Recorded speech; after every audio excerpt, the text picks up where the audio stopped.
thank you all for coming to today's very special Musicians at Google event. We have the wonderful Josh Ritter, who's releasing his new album, So Runs the World Away.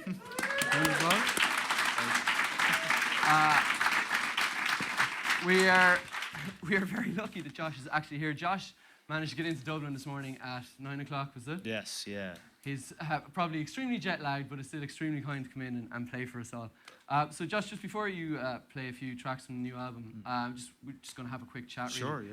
yeah. Dave, your manager, was saying that you actually have a bit of history kind of around this area. Did you write part of Hello Starling or something? Yeah, I wrote a lot of songs here in Rings End. Yeah, it's, jet lag is amazing for that. It takes. I would wake up at 5 in the morning in Dave's house where he was living, and it was just filled with CD cases, and I would wake up and Metallica would be looking at me in the face, and I would get up and write songs.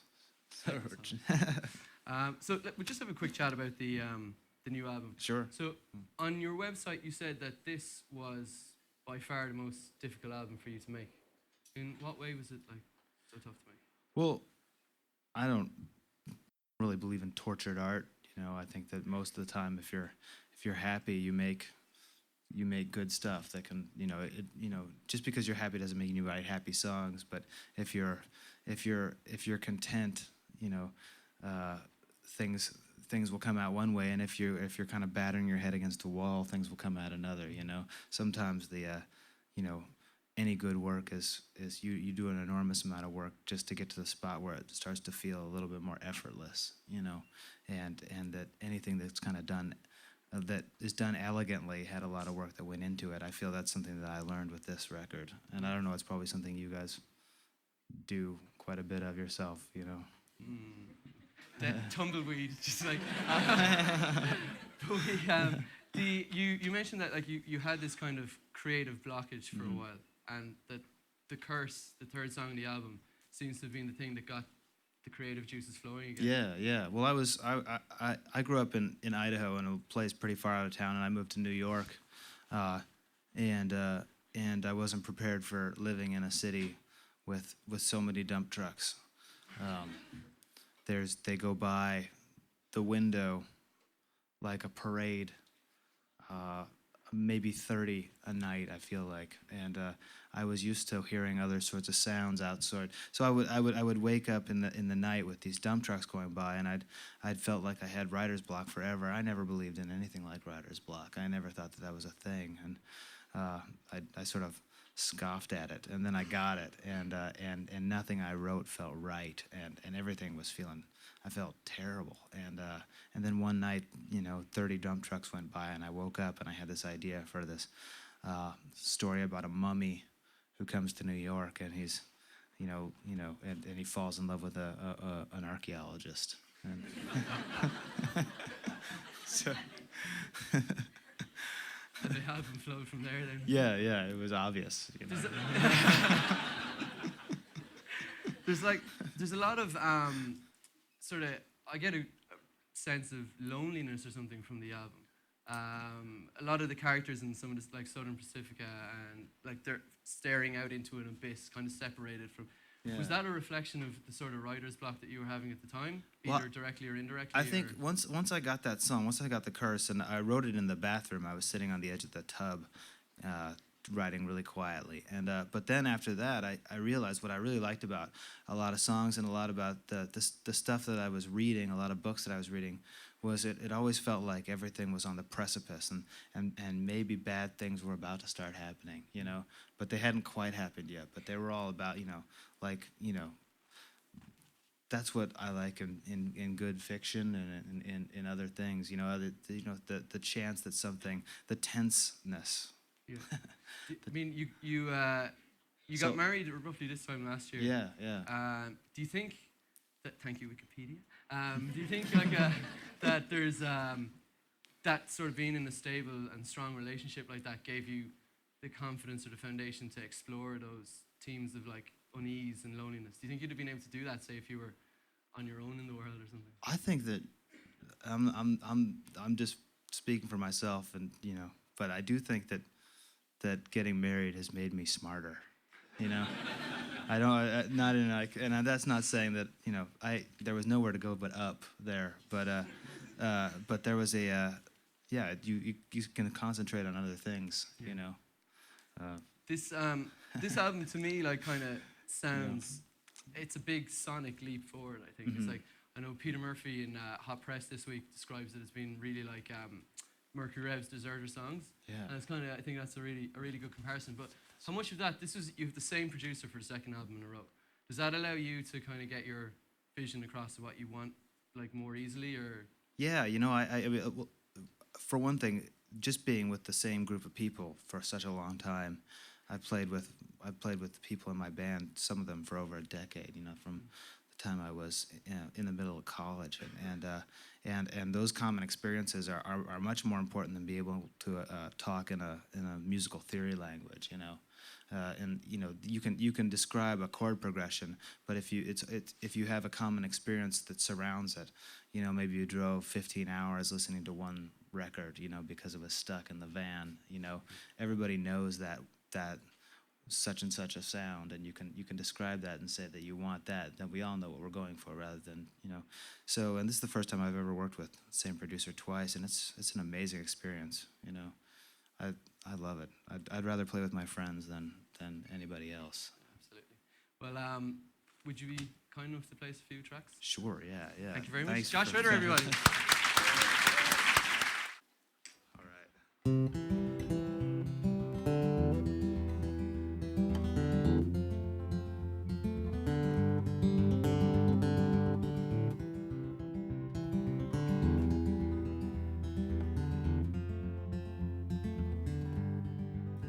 I had a dream last night.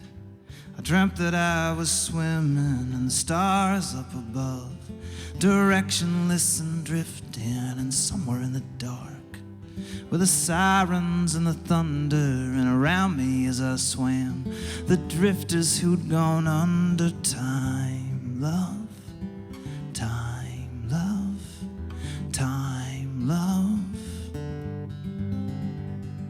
Time, love, time, love, time, love. It's only a change of time.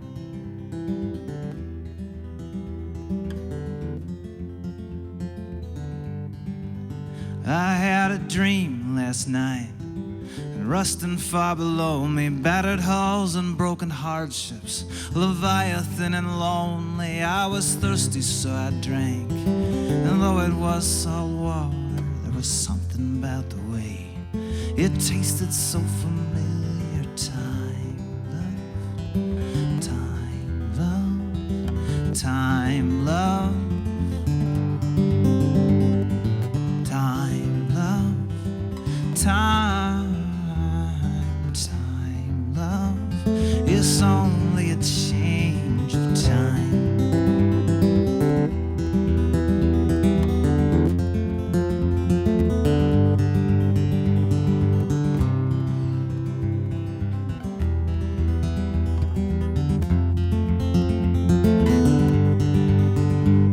The black clouds I'm hanging, this anchor I'm dragging, sails of memory rip open in silence. We cut through the lowlands, all hands through the salt lands, the white caps of memory, confusing and violent.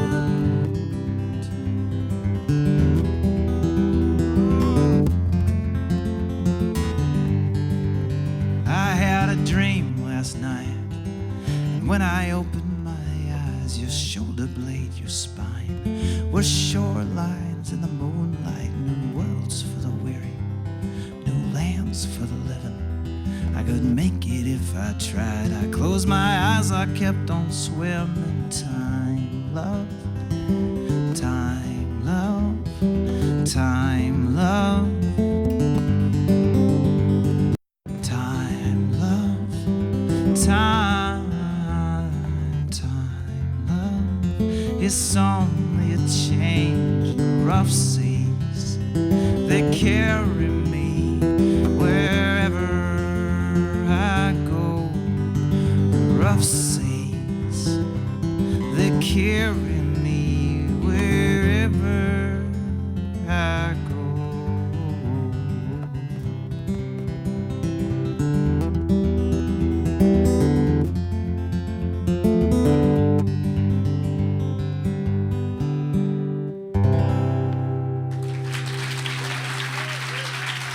Thank you.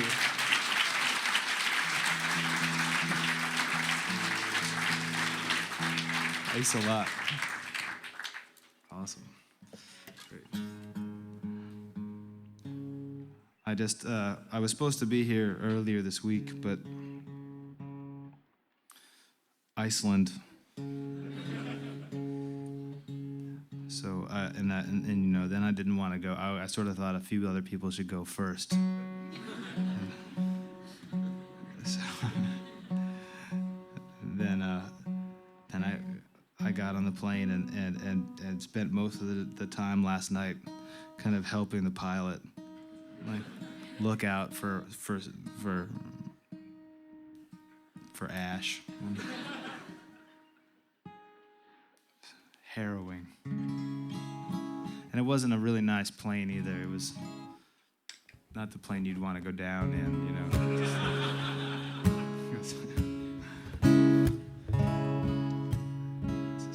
This is a song about a train.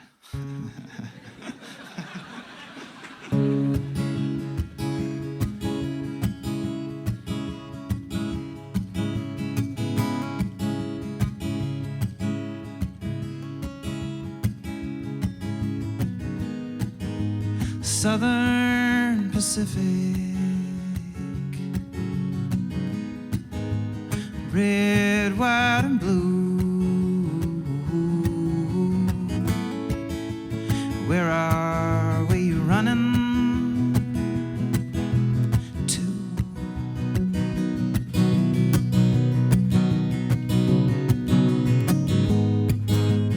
Over the white plains, over the white plains, take me to some place new.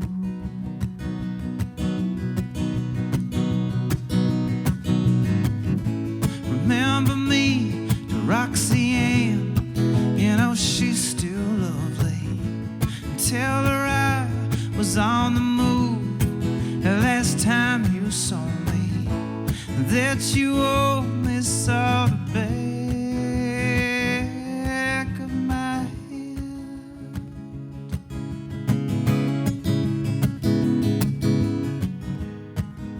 And run through the timbers,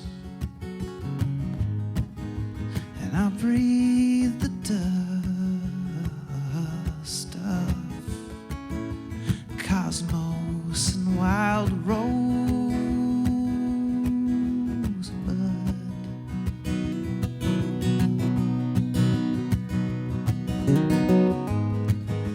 And run through the unknowns in the phosphorus white glow of saber-toothed bones in the dusk.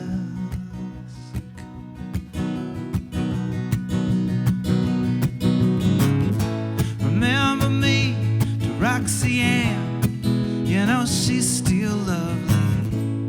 Tell her I was on the move the last time you saw me, that you only saw the back of my head.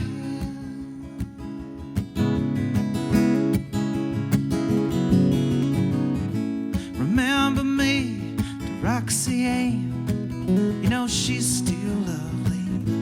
Tell her I was barely there the last time you saw me, that you only saw the back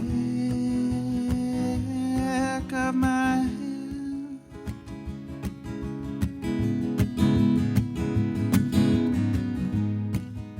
Southern Pacific,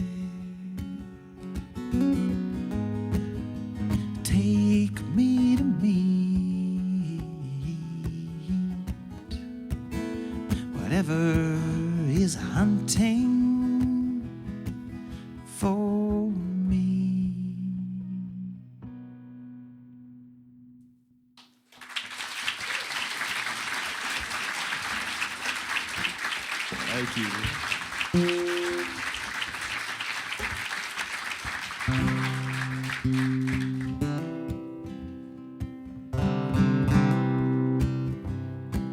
This is going all right. It's not too awkward, is it? You're not.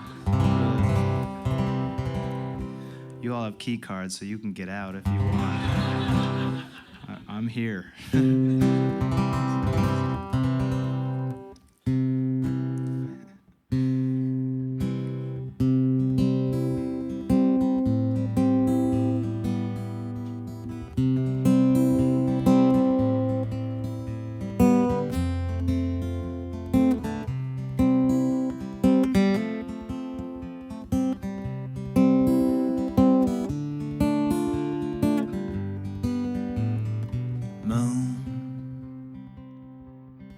River, wider than a mile. I'm crossing you in style someday. Oh, dream maker, you heartbreaker. Wherever you're gone, I'm going your way. Two drifters off to see the world. There's such a lot of world to see. We're both looking for the rainbow's end, oh, waiting round the bend, oh, huckleberry friend, oh, moon, river, and me.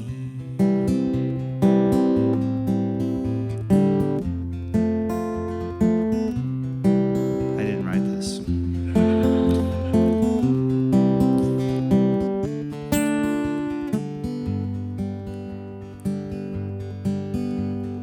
Two drifters off to see the world. There's such a lot of world to see. We're both looking for the rainbow's end, oh, waiting round the bend, oh, my huckleberry friend, oh, moon, river, and me.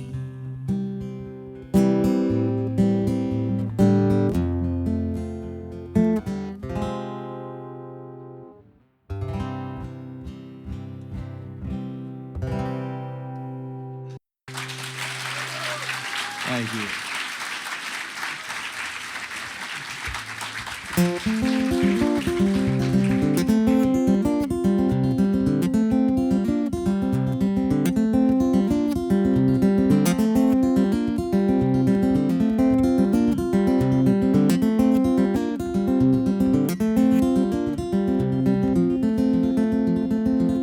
The golden ratio, the shell,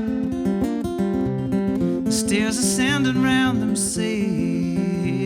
The trees rustle as if to kneel and listen to the heartbeat of a lark or a lark in the heartbeat. The oxygen and priestly green, answers dressed in labyrinthine. The telescopes atop the mountains of ecstatic vision, listening to the heartbeat of a lark or a lark in the heartbeat.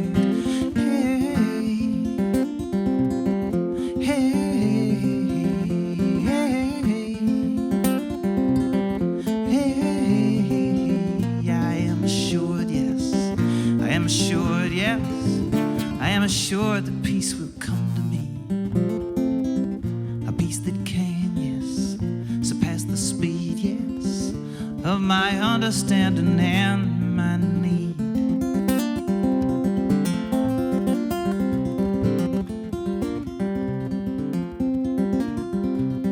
The meteoric warp and wind, the counterbalancing the sparks ever ascending. The arrow time shoots forward, though it moves through repetition. And the heartbeat of a lark, or a lark in the heartbeat. Hey, hey, hey, hey. What as it drives the driven snow now?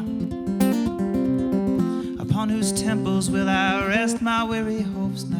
The rain distills down steeples, fills the ears of lonely church mice. The heartbeat of a lark, or a lark in the heartbeat. Hey, hey, hey, hey. I am assured, yes. I am assured, yes. I am assured that peace will come to me. Peace that can, yes, surpass the speed, yes, of my understanding and my need.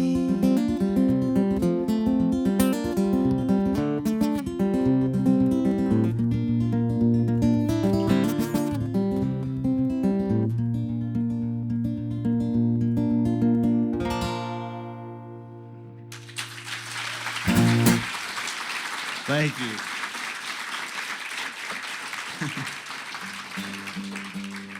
Thanks a lot. Is all good?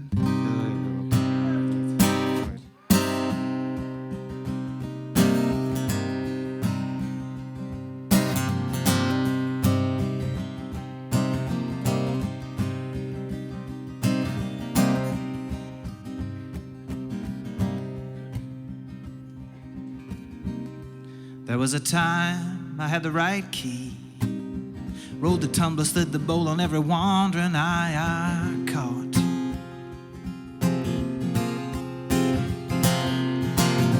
But now something has changed, this is all wrong. I'm out here in the cold with a wet face, so rattling your locks.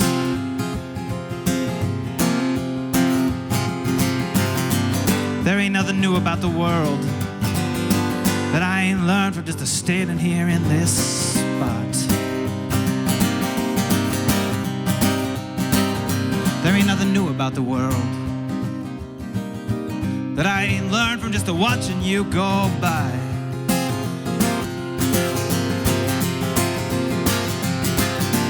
I tell myself people are cold and strangers pass, separate themselves from love by building walls 100,000 miles high.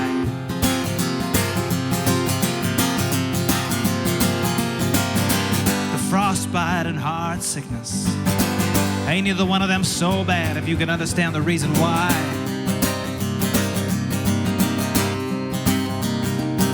A black hole,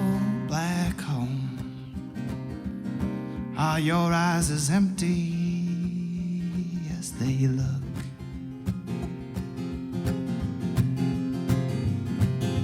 Black hole, are your two eyes as empty as they look?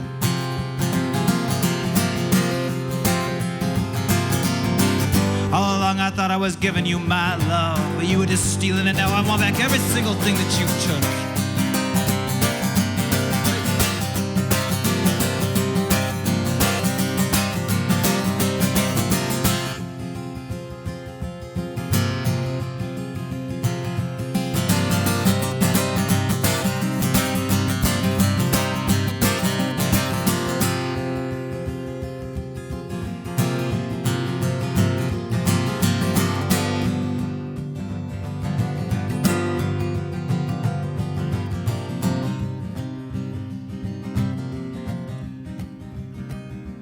A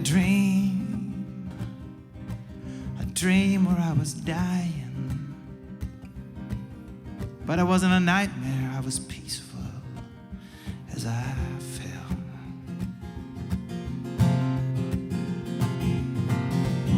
And if I was falling into heaven, heaven must be hotter than the Bible tells.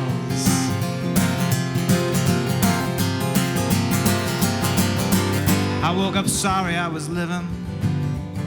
Rather than rattling your locks, I'd rather spend another night in hell.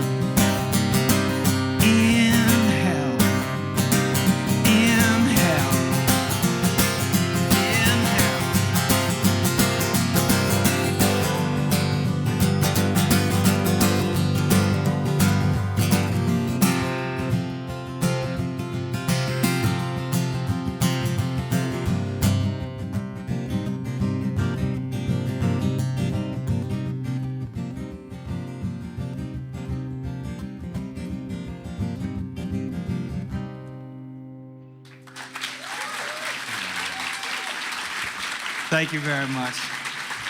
All right. Thank you for listening. If I could just play one more, I told this is. Thank you very much for having me here. This is awesome. So,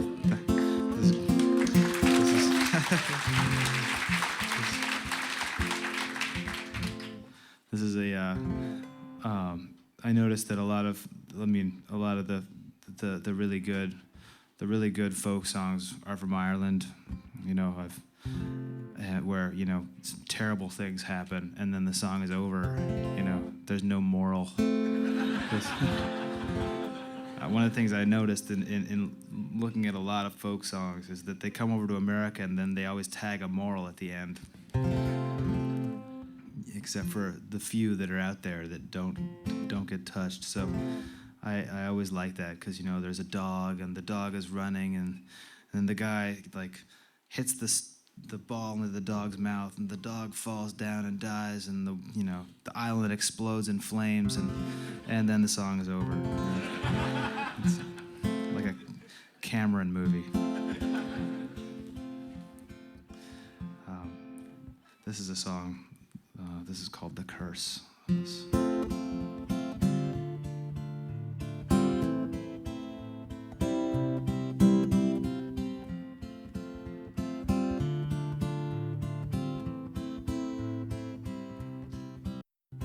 He opens his eyes, falls in love at first sight with the girl in the doorway. What beautiful lines and how full of life. After thousands of years, what a face to wake up to. He holds back a sigh, she touches his arm. She dusts off the bed where till now he's been sleeping. Under miles of stone, the dried fig of his heart, under scarab and bone, starts back to its beating.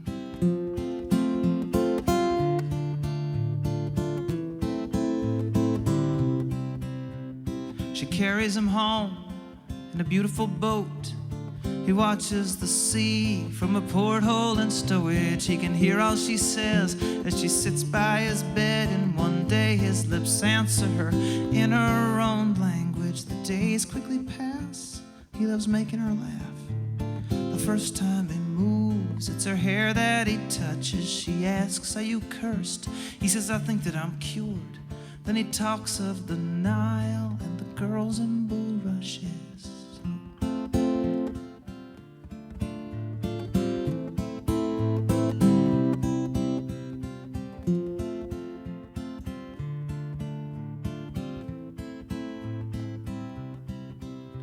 In New York he is laid in a glass-covered case. He pretends he is dead. People crowd round to see him, but each night she comes round and the two wander down the halls of the tomb that she calls a museum. Often he stops to rest, then less and less. Then it's her that looks tired, staying up asking questions. He learns how to read from the papers that she is writing about him, and he makes corrections. It's his face on her book. More and more come to look. Families from Iowa, Upper West Siders. Then one day it's too much. He decides to get up, and as chaos ensues, he walks outside to find her. She's using a cane, and her face looks too pale, but she's happy to see him. As they walk, he supports her. She asks, "Are you cursed?" But his answer's obscured in a sandstorm of flashbulbs, rowdy reporters.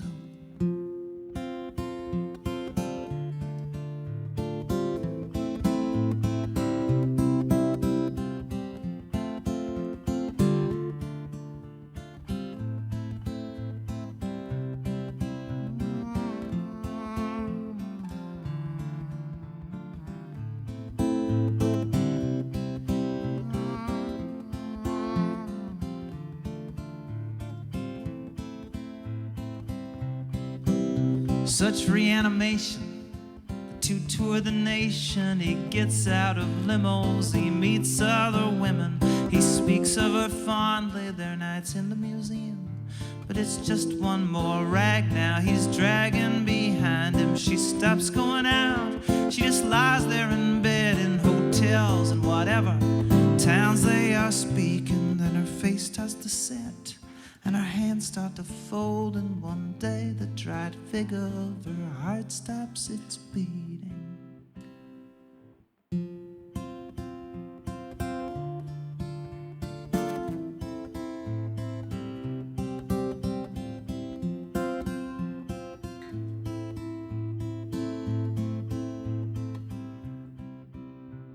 Long ago on the ship, she asked why pyramids. He said, think of them as an immense invitation. She asked, are you cursed? He says, I think that I'm cured. Then he kissed her and hoped that she'd forget that question.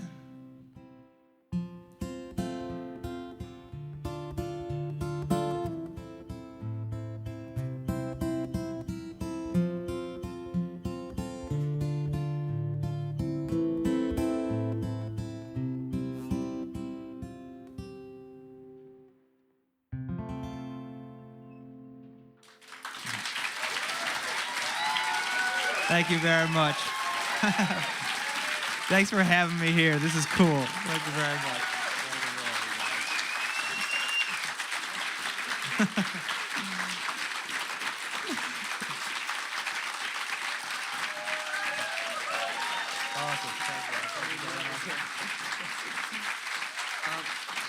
Sorry, guys, just before everyone goes, Josh's new album, the wonderful songs that you've heard this morning, So Runs the World Away, is out today on iTunes and all good record shops.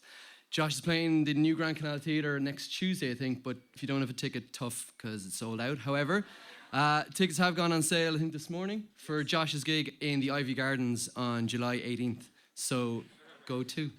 Just a couple of quick thank yous. I want to thank the facilities guys, as always, and the admins who help us out.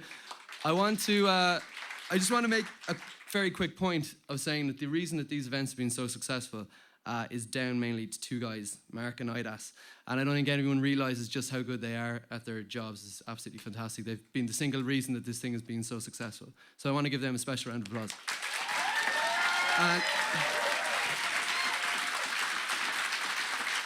I also thanks to Tim on sound here today, who did such a great job. And most big thanks to Mr. Josh Ritter. Thank you very much.